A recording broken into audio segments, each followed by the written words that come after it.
going to be asking you a question, Mr. Rupert, as to whether or not you think the late breakup that we're seeing in Alaska and the snowmelt indicate that we're going to see a lighter fire season, or whether it's just going to be pushed a month later. But before I get to that question, I want to ask a little bit more about the coordination, if you will, or cooperation between the United States and Canada. As you know, in Alaska, we have a significant northern border with Canada. This is an area that is prone to wildfire. In fact, if you look at that map, it's that whole border is in red. How are we doing with just the level of coordination internationally? What more do we need to be doing? And then, Mr. Rupert, if you can just answer my question about what you see. Is Alaska going to be late, or are we going to be light? We'd really like to be light because we're always pretty heavy here.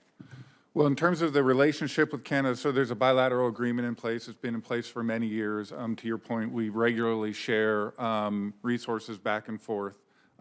We pay it forward Right. All the time. So right now, fortunately, it's at a period where providing that support to Canada has been very manageable. We've had, up to this point, over 600 personnel that have been mobilized to Canada. I think today there are right around 350 folks there. We have additional requests, additional mobilizations that are coming through right now, including with support specifically like to Eastern Canada, Quebec, again, talking about all the smoke impact that the Eastern U.S. is experiencing. Canada has provided support to us during really difficult times. For example, during the pandemic, that was not easy.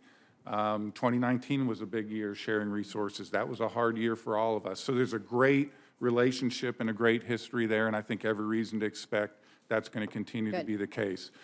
Specifically, in Alaska, I was just in Alaska a couple weeks ago, spent time at Fairbanks at AFS, at Wainwright there. And preparations are very much ongoing. AFS is very squared away, and they're preparing. We have seen a fairly dramatic shift in the outlook in Alaska. To your point, a month ago, all that red was not there. We did talk with Predictive Services while we were up there. The point they made is with sort of precipitation over the winter, early spring in Alaska. At that time, just a couple of weeks ago, it was really sort of uncertain how that was going to go.